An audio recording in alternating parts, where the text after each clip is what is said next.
할렐루야.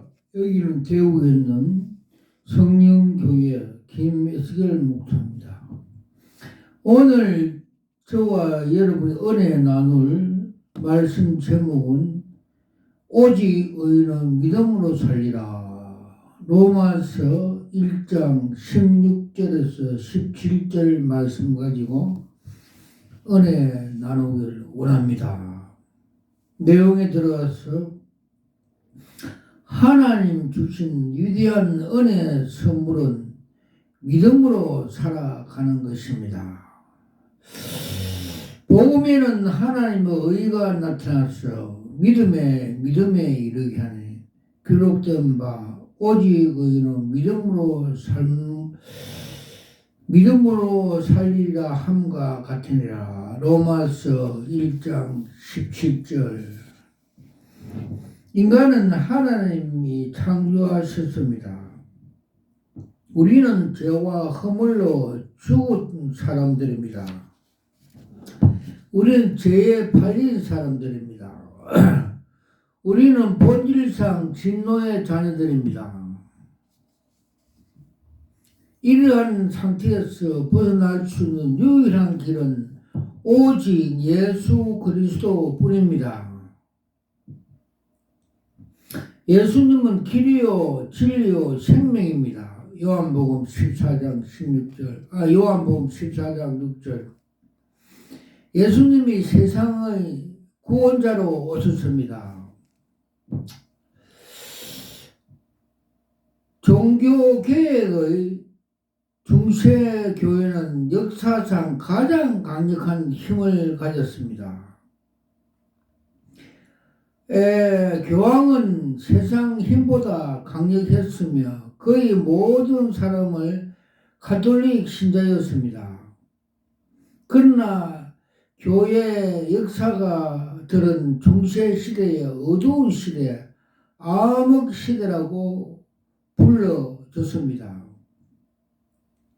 왜냐하면 교회가 가장 부패했던 시기였습니다. 심지어 베드로 성당을 짓기 위하여 면죄부를 판매함으로써 예수님의 십자가를 모독했습니다.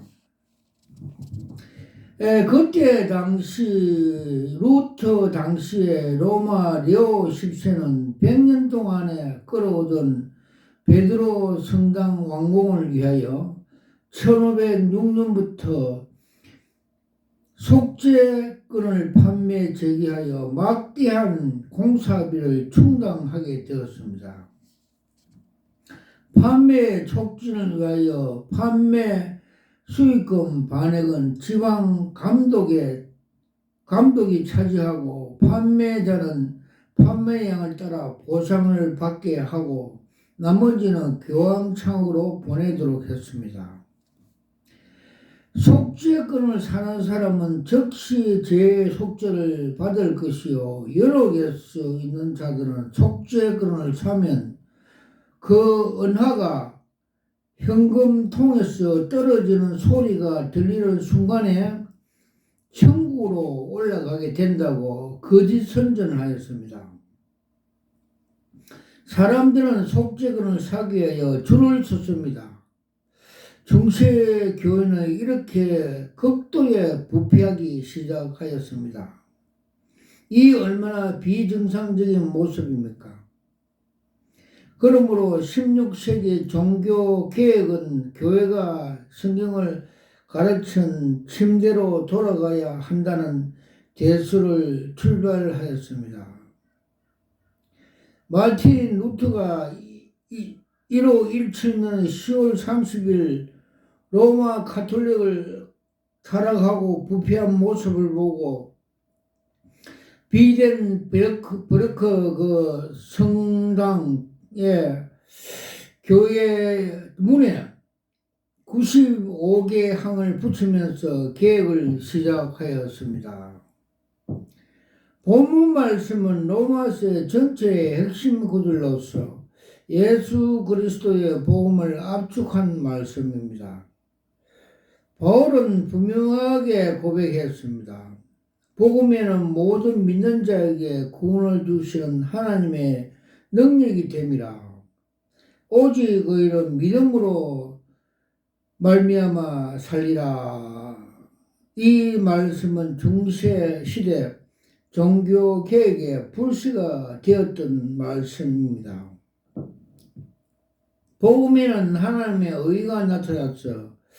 하나님이 의란 사도 바울의 신학의 핵심으로서 로마서에 8번이나 나옵니다.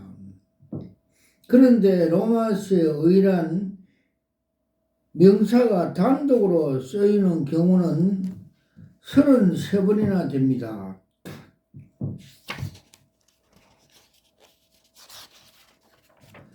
히브리인들에게는 의란 개념은 관계적 개념이었습니다. 그러므로 의의 개념이 하나님과 인간 사이에 사용되는 관계적 개념으로 적용됩니다. 바울은 복음에는 하나님의 의가 나타나서 믿음으로 믿음에 이르게 하나니라고 말했습니다. 믿음으로 이르게 한다는 표현은 하나님의 의가 성도의 믿음에 있어서 시작에서 완성까지 절대적으로 필요하다는 뜻입니다. 어거스틴은 이 믿음을 통해서 그리스도를 만나 고백하는 믿음이라고 말을 했고, 칼빈은 복음을 받아 신앙생활을 시작하게 되는 기본적인 믿음이라고 말을 했습니다. 바울은 오직 의인은 믿음으로 말미암아 살리라 선언하였습니다. 이 구절은 하박국 2장 4절을 인용한 말씀으로 의인은 믿음으로 의롭다 함을 받은 사람이요 또한 믿음으로 사는 사람입니다. 여기서 살리라는 단어는 요한복음 3장 16절에 사용된 영생이란 표현과 동일한 의미를 가지고 사용되었습니다. 결국 믿음은 의롭다 함을 받는 사람은 영생의 삶이 영원한 존속됨을 말하고 있습니다. 이 위대한 복음이라고 말합니다. 바울은 우리에게 위대한 복음을 가르쳐 줍니다. 우리는 복음을 위대함을 가지고 있습니다. 그러므로 그리스도인은 복음을 부끄러워하지 말아야 합니다. 복음의 위대성을 깨달은 우리는 종교개혁의 정신을 이어가야 합니다. 중세시대 성경에서는 점점 멀어지는 로마 가톨릭의 교리적 타락과 윤리적 타락을 보면서 외쳤던 그의 외침은 오늘날 우리의 가슴에 살아나기를 원합니다. 그렇다면 의인은 믿음으로 삶이라 하는 말씀 어떻게 실천하면서 살아갈 수 있을까요? 첫째로 오직 성경으로 살아야 합니다. 우리가 평생 붙잡고 살아야 할 신앙은 성경입니다. 루터가 종교개혁을 진행하면서 가장 힘쓴 것은 성경 번역을 하였습니다. 라틴어를 독일어로 번역하여 누구든지 성경을 읽을 수 있도록 했습니다. 그래하여 성경 말씀에 기초한 성경 신앙생활이 가능하도록 했습니다. 루터의 고백입니다. 나의 신앙은 오직 그리스도 말씀에 사로잡힌 포로이다. 링컨도 이렇게 고백했습니다. 성경은 하나님께서 인간에게 주신 최후의 선물이다. 우리의 생활이 오직 성경에 기초할 수 있다고 말을 했습니다. 두 번째, 오직 의인은 믿음으로 살아야 합니다. 종교개혁주를 맞이하여 복음 주신 예수 그리스도의 우리의 소망입니다. 생명이시고 온전하니 믿어야 합니다. 베드로 신앙의 나의 고백을 되기를 바랍니다. 주는 그리스도요 살아계신 하나님의 아들이시다. 마태복음 16장 16절. 또 찬송가 288장 가사처럼 나 사는 동안 끊임없이 구주를 찬송하리로다. 오직 그리스도로 살아갈 수 있기를 바랍니다. 세 번째, 오직 은혜로 살아야 합니다.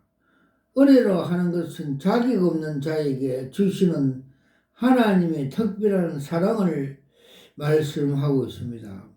십자가 구원에 더 큰 은혜가 있을까요?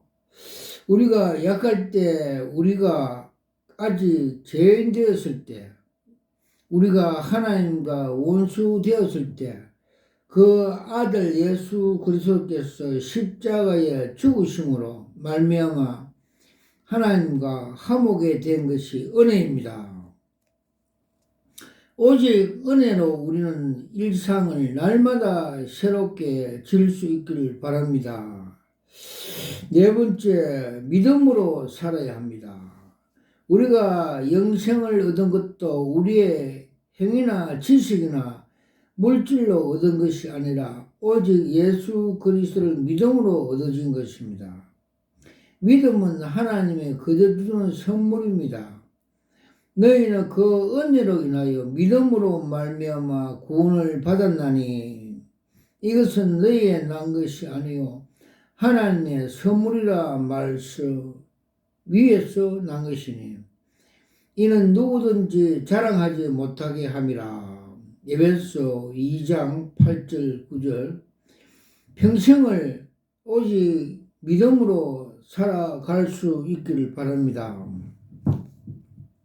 다섯 번째, 오직 주만 영광을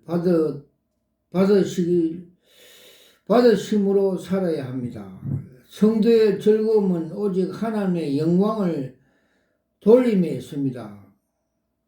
사람이 제일 되는 목적은 하나님의 영원롭게 하는 것과 영원토록 그를 즐겁게 하는 것입니다. 윈수도 민수도 요리문답 제1문답에 나오고 있습니다. 바울의 신앙 고백처럼 우리는 먹든지 마시든지 모든 것이 오직 주만 영광을 받으며 살아야 합니다. 예수님께서 이렇게 말씀하였습니다. 이같이 너희 빛이 사람 앞에서 비추게 하여 그들로 너희의 착한 행실로 보고 하늘에 계신 아버지 너희 아버지께 영광을 돌리라고 하였습니다. 마태복음 5장 16절. 그래서 신성종 목사님이 천국 갔던 관전 중에 대형교회 목사들이 자기들이 영광을 다 받아서 지옥에 다 가게 되었던 걸 보았다고 합니다. 그래서 자기가 대형교회에서 사표를 내고 그래서 선교사로 가게 됐다고 합니다. 그래서 우리가 하나님의 영광을 갈취하면 사도행전 12장 20절까지 사탄의 헤롯과 같이 영광을 갈취함으로써 사탄의 밥이 되었다고 합니다. 중세 어두운 시대에서 계획자들이 오직 믿음으로 외쳤습니다. 의인은 믿음으로 살리라.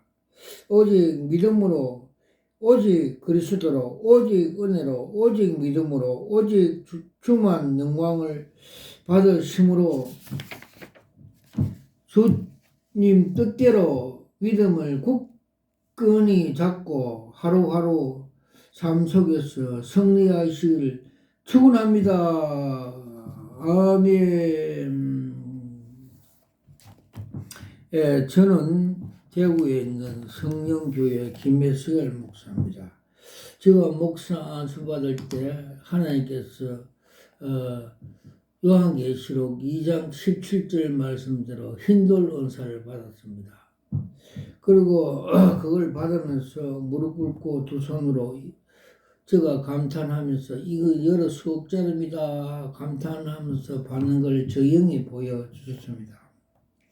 또 에스겔 33장과 에스겔서 3장과 33장에 주님께서 그 파수꾼 사역 나팔 부는 사역을 주셔서 이렇게 나팔을 불고 있습니다.